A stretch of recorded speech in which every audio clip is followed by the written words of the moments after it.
Hi, everybody, and welcome to this week's edition of Straight Talk, sponsored by Inglis and Darley. My name's Bren O'Brien, and joining me, as always, is Tim Rowe. Today, we look at the importance of the Golden Slipper, James McDonald's pending record, John O'Shea disqualified for 4 months, and reflecting on Matt Ballesti's tenure at New Zealand Thoroughbred Racing 12 months in. Inbreeding and bloodstock, the Hong Kong market is set to be bolstered.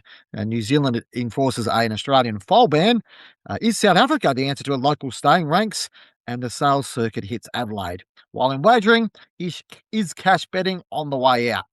Tim, it's Golden Slipper week. It's always a huge week in racing. Saturday's meeting at Rose Hill contains 5 Group 1 races, which is more than any other Group 1 or any other meeting in Australia. I mean, where does this race day sit in your mindset as sort of how important it sits to Australian racing? It doesn't sit as a designated feature day. It's not part of the championships or the spring carnival or whatever, but it is a huge day of racing, isn't it? It is, I guess, probably, as Peter V'landys will say, or Racing New South Wales, with the Everest and the encroachment on the spring, per se, away from footy season. Footy season does, control a lot of people and punters' interest, but and it gets earlier and earlier every year too.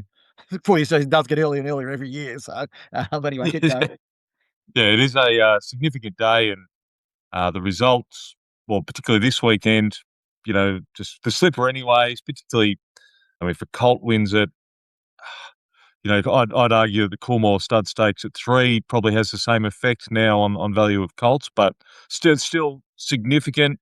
And judging the strength of the race now, I think, is fraught with danger. It's sort of how when you look back and you go, gee, that was a good crop, or it wasn't. And I'll admit I was probably wrong, say Farnan's year and then Ole Kirk, not that he ran in the slipper, but I don't think. But that year I was like, I'm not sure how strong they are, but they're both, well, I'm not even going to say serviceable, very, very good young stallions. So it's hard to predict, how it's going to pan out. And, I'm sure, the best performances haven't been seen from the 2-year-olds yet, and they might produce it on Saturday. And that's the key to landing the jackpot, if you're a Colt in particular. Yeah. I guess looking at the field, there's no picket fences there. There are horses that have won races, but there's no unbeaten horse going to this race, Tim, which I think, I'm not too sure the last time that would have happened. It maybe happens more often than we think, but it seems unusual, and it probably just shows how open it is. But when you consider the fact that we've got, Newgate are represented, Godolphin have represented,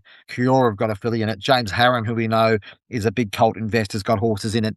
It's going to be a very important day. And for someone at the end of that day, and it could be one of the ones that doesn't have a stud association, you know, it could be a multi, as you mentioned before, like $20-30 million payday effectively in terms of making a stallion, because people can sort of pick their way around Golden Super Stallions as much as they want. But the reality is they're the hottest thing in the market. And if a Colt does win this race, we can guarantee next week we know what we're going to be writing about, don't we, Tim? It's going to be who's going to be circling that Colt, assuming it's not one of those ones that's already tied up, like the Newgate horse, Campione d'Italia, or one of the fillies.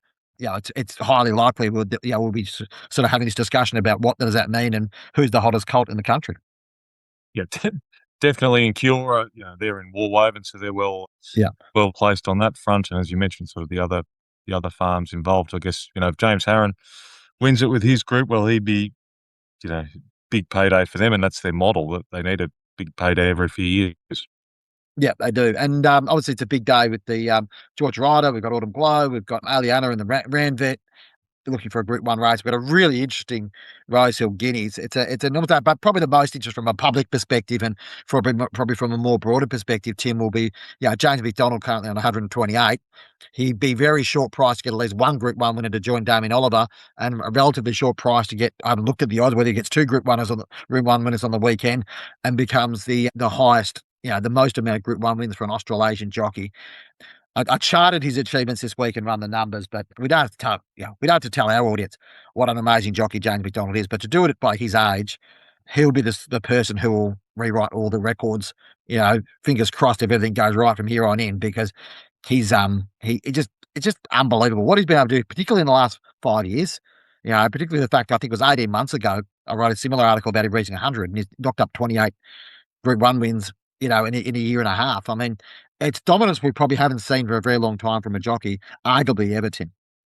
Oh, yeah, and talent is absolutely one thing, but I'd also say his alignment with Chris Waller helps in that regard, given the dominance of Chris Waller's stable, and he sort of has been linked with Coolmore as well, and of course Godolphin getting some prized rides there. That I think that really helps. Where in probably the smaller stable days, even with the Tommy Smiths and things like that, where certain jockeys are aligned with stables, but it was probably shared around a little bit more. Where with Chris Waller's dominance, Kieran Maher.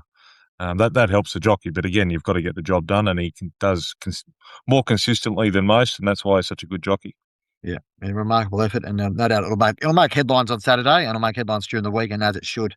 Yeah, just aware of the fact that James would definitely describe himself as still a Kiwi, so it's not an Australian record per se, it's an Australasian record by a jockey. He doesn't have the most Australian Group 1 winners, that still belongs to Oliver, he's got 125, McDonald's on 98. He can get to 100 on the weekend if he wins 2 Group 1 races in Australia, but and he'll continue to build those records. I mean, the thing that I looked at the other day is what's his most successful Group 1 horse?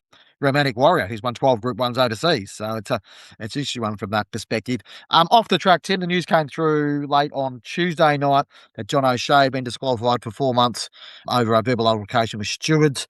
This is a big story, Tim, a significant story. We know John's profile. I think he's won 33 Group 1 races either, or 32 maybe, but either by himself or in partnership with Tom Charlton. Tom Charlton's name is now appearing solely alongside his horses while John appeals this. There's a bit at stake at this one, and as we know, John's very well respected, but he's very, without saying much from what he said, he's very adamant that he will appeal what happened and what goes on, and there's probably some other things playing on the background here. The truth, John did plead guilty to those charges, so it's the appeal on severity. Look, he's not the first one to blow up at vets.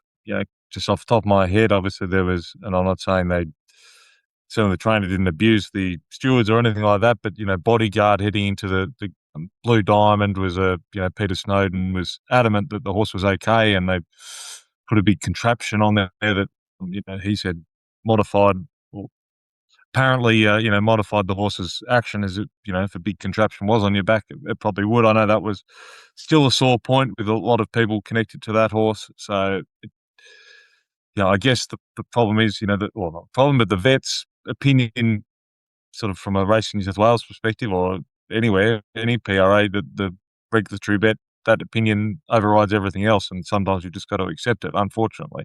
Yeah. That horse did go and win next week. Whether that's relevant or not, I'm not sure. Yeah, I don't think it's a fact of whether the right decision was made or not. It comes down to in terms of on the day by the vets, it was the interaction between them where that was appropriate.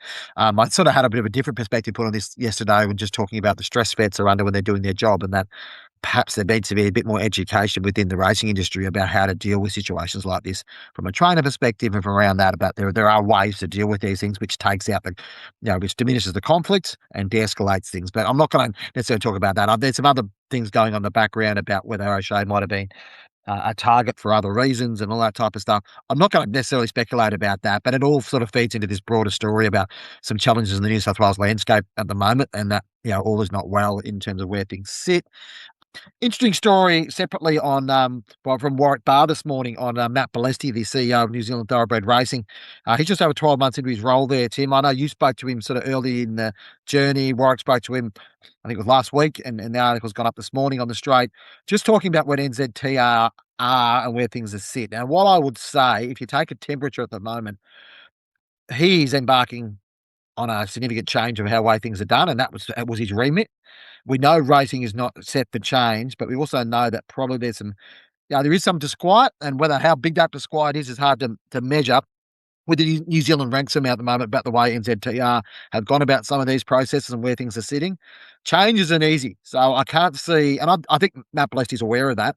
I can't see how it's going to get easier, but there is this sort of tension point around the fact that the Entain first 5 years of their deal, guaranteed funding, finishes in 2028. It's a complex job he's undertaking. He seemed to be up for it and ready to go, but he also is receiving a lot of feedback from the industry, Tim, which is probably not surprising given what we know about the racing industry globally. Well, everyone's got a different opinion. Yeah, NZTR, as you say, in certain circles are coming in for criticism, and I think part of that is, what Matt says, probably my article, 10 months ago or so, and in Warwick's this week, it all sounds good, but, So they're probably getting anxious. Okay, well, when are these things actually going to happen, rather than just talking about it? And I think that's where some of the disquiet's coming from. And there are powerful lobby groups that have got direct lines to the minister, Winston Peters, and things like that. So it's not too dissimilar sometimes to what goes on in the Australian PRAs. It is difficult. It's a difficult job, and people sort of disagreeing with what the board's doing. But yeah, I think it's time for, and what people would argue is time for action over, or substance over sort of words, I guess, and which I guess, they've done a lot of hard work with their team and a fairly new team there that, the next 6 to 12 months will be pivotal, as we keep saying. Yeah, and it's probably not dissimilar to the conversation we've had about Tabcorp, Tim, a little while back, saying, the first 12 to 18 months of Gil McLaughlin's reign has been significant change and working things out and getting the vibe right, but now it's about time to execute on the vibe. So I guess that's a challenge for any organisation to make sure that happens. And, racing is intensely political. There are people that don't want change and there are people that want change at a pace which NZTR can't deliver. So that's, Matt Ballesti's job to try to make that happen. The following segment is brought to you by Darley. Darley sires continue to perform extremely well at the recent yearling sales. They featured in 3 of the top 5 lots at the Melbourne Premier sale, with a $750,000 for a 2-darn hot colt, $625,000 for a filly by Kermadec, and a son of Gaiath securing $520,000. The progeny of Animo, Harry Angel, Street Boss, Pinatubo and Blue Point were all strong demand across the Victorian sale. That comes after the progeny of emerging Darley stallions provided the top 2 prices at English Classic, the top price at Tasmania, and the third top price in Perth. By Darley in 2026. Tim, on to the breeding and bloodstock landscape. We often kick off with this one, but we decided we'd go with racing today as at the top of the order, but we'll move into the breeding and bloodstock space. A story from your good self this week around about changes in the Hong Kong landscape and some incentives being put in by the Hong Kong Jockey Club for those owners to buy better quality horses into their 4-year-old classic series, I suppose, or their Derby Trail. Obviously, timely because we've got the Hong Kong Derby this week, and I understand you've got a little half a little interest in that race this week with a horse you had a little bit of a share in breeding in. But it's an interesting one which I think will, from what you've spoken to a couple of agents and a few other people, it will turn the dial a little bit on that Hong Kong market, and we're probably likely to see those Hong Kong owners a bit more driven to sort of take our best 3-year-olds out of our system into their 4-year-old system over there. Yeah, the Jockey Club, want to have a high quality horse population, and there'll be horses that go up there and with the right form and disappoint. But effectively they're paying bonuses for horses 4-year-old who are 4-year-old season to win Class 3 and above, can win at sort of rating 70 plus, so that when they go up there, can get bonuses, 500 for first, 300 for second. And this is important too. It's the place getters as well. It's not winner takes all. So effectively they can win, probably up to 4 million Hong Kong dollars on top of the prize money and other bonuses, significant carrot, just to encourage those owners to try or to try and buy those higher class proven horses. Yeah, it is an art, the proven horses that maybe come out of, say, Queensland derbies or the Rosehill Guineas on Saturday that are geldings or aren't going to cut it at stud, that would be a target. You're looking at probably 7 figures. So it's a lot of money. And then they've got to pass the vet. And then you've also, if you're looking at that benchmark 70 that may be midweek class, that have got the upside, trying to judge the upside, not the one that's just got to benchmark or 70 grade or 70 rating, and that's probably as far as they're going to go. As Justin Bain told me, and a well-known Aussie agent who lives in Hong Kong and sort of works that market very hard, there's a lot of horses you'd like to buy and they're just not for sale because the syndication partnership model in Australia in particular, people get a good horse, they don't want to let them go. They've spent a lot of money, trying to get a decent horse and probably raced a lot of slow ones, finally get a good one. And if you split it over 20, 30 people, even if it is $1 million, they go, well, I'm just going to buy another horse anyway. That probably won't be as good. So it's a very tough market, but this incentive might encourage Hong Kong buyers just to up the budget a little bit. And so if you've got a nice gelding, I think you'll be, the phone calls will increase. Sort of moving on now, the story you've covered a fair bit is this foal embargo ban, or this issue around registration of foals in Australia. It was interesting to see New Zealand come out this week and say that they won't be accepting horses which are embargoed in Australia in terms of, straight into their system. So it does change things up a little bit, and there have been suggestions that, horses that aren't registered or are embargoed in Australia could go to New Zealand. That won't be the case by the look of that, by the look of what's happening, Tim. And that's sort of why the story came out this week. It's not unusual. A lot of the countries or jurisdictions, mirror other people's rules or adhere to other people's jurisdictions' rules. Jockey suspensions, all sorts of things are sort of maintained across jurisdictions. Where this is significant, it's probably a lot of New Zealanders send mares to Australia, foal them down, get them served because just to diversify their broodmare bands and their yearling crop to sell across Australasia. Potentially they could get caught up in this because in New Zealand they aren't as strict. It can take 12 months sometimes before it gets through the stunt book. So potentially it's sort of a reminder to make sure you've got your horses registered and that there's no loophole to get them to New Zealand and everything's kosher. So it is. I'm sure it'll catch a few more out. Unfortunately, at the moment, the way Racing Australia is sort of cracking down and seemingly not budging on their stance. Yeah, and it is a global industry, isn't it, Tim? So it does, what happens one place happens in another, and that sort of leads us into our next sort of little conversation point. A story you spoke to Matt Kamani earlier this week about sort of his approach with looking to get horses out of South Africa and side out of South Africa, or sort of bred out of South Africa to come to Australia as staying prospects. Which is fascinating sort of way of thinking about things. I think Matt's always been known as someone who doesn't mind taking a left field approach to things, and from what he's saying and for the response we've got in terms of comments on the article and whatever else, it seems like maybe he's found a little opportunity here. He does have a very good record with these staying 3-year-olds. I will give him that credit.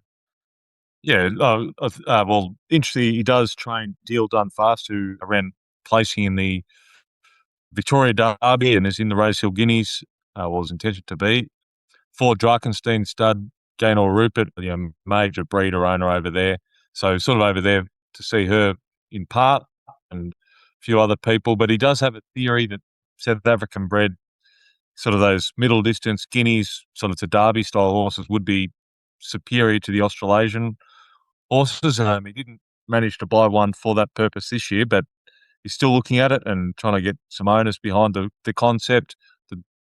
The exchange rate makes it favourable. You can buy, one of the better credentialed yearlings for, a few $100,000, which in comparison, but you've got the added cost of getting them to Australia, which is not an easy process. It can be done.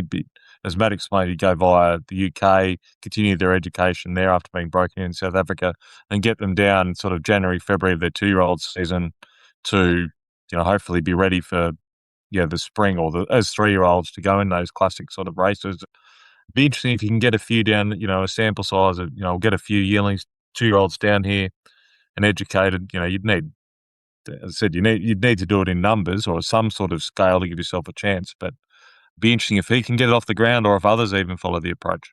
Yeah, and that's just looking about like Deal Down Fast is an interesting horse for the fact it didn't have a start until the September of its 3-year-old campaign, and its fourth start, it ran third in a Victoria Derby. It's still a maiden at this stage, so it's still got to get its maiden out of the road. But as I said, Matt has got a way of preparing those horses.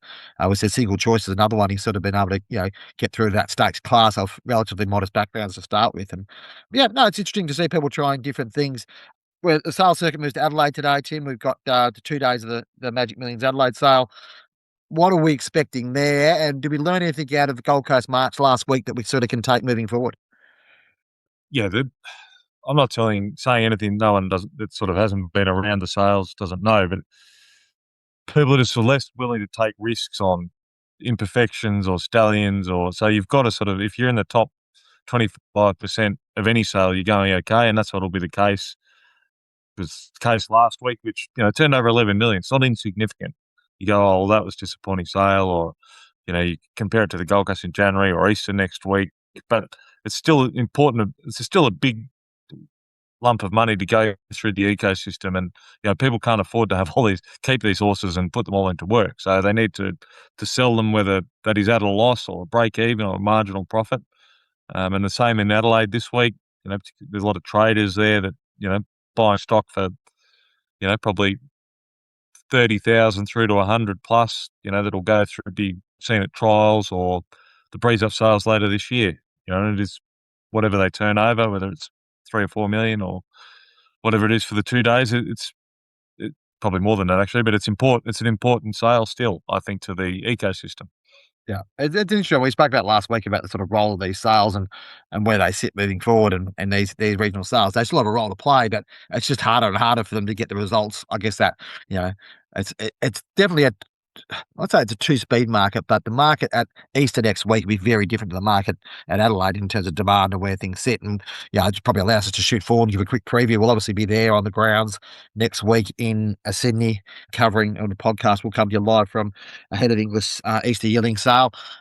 I mean, obviously we've lost the schnitzel out of wings. That's a disappointment. But taking that aside, there's nothing to suggest it won't be a very strong sale again there. The demand last year was quite high. It's obviously a slightly bigger catalogue this year. But I think Inglis would be expecting some pretty strong results and strong demand because there still seems to be plenty of appetite in the market, Tim. Yeah, definitely. Yeah. So again, the type of those Colts syndicates, I think, kept plenty of money up their sleeve. Breeders, you know, seemingly put a lot of their better stock towards Easter this year. So there'll be there's a lot of nice horses there, and good horses sell well, no matter the economic conditions, and wider appetite for racehorses. The top end sort of seems to hold up. The following segment is brought to you by Inglis. Entries for the Inglis Chairman Sale in May close soon. In its short history, the Chairman Sale has become one of the most significant events on the global bloodstock calendar. In 2025, fillies and mares off the track at the Chairman Sale averaged a staggering $879,222. Each of the past two Golden Slipper winning colts, Stay Inside and Chinzo, was sold in utero at the sale. Other mares offered at the Chairman's include the dams of subsequent Group 1 winners Autumn Glow, Imperatrice, Home Affairs, Apocalyptic, She's Extreme, and International Star in Italian, amongst others. This year's format will mirror that of recent years, a late afternoon start at Riverside on Thursday, May 7, with a Where Elegance Meets Excellence theme. Entries for the Chairman's Sale must close soon. Go to inglis.com.au. Team detour through the wagering world now on our way out for today. A story I had up during yesterday was about the reduction on the cap for cash betting from $10,000 to $5,000, whereby after $5,000 in transactions for cash in venue, i.e. TABs, or even with bookmakers, on-course bookmakers, there will have to be a ID produced and a large transaction report will have to be filled out. This obviously has to do with anti-money laundering activities in terms of what AUSTRAC are trying to do. It's a legal requirement now for TABs to do this. There seems to be a lot of scrutiny on this. I'll start with specifically around the cash aspect. I mean, it's probably not surprising, is it, Tim, in a world where we're seeing money laundering coming more and more under the focus of where things are going. But Tom pointed out yesterday the $10,000 limit has been in place since 1990. We're now in 2025, 35 years later, and it's actually gone backwards from 10 to 5. It probably symbolises the declining, I guess, or the way that cash is seen in society now, even compared to sort of 5 or 8 years ago. Yeah, I think that was Paul Daly at Yeah. Race to Win that posted that. Exactly right. There's sort of no acknowledgement of the inflation, I guess, and that's, I think Paul pointed out as well, and certainly other punters, that the minimum bet's 2,000 when on course I think still 5,000, or certainly was 30 years ago, and so it's just the world's changed.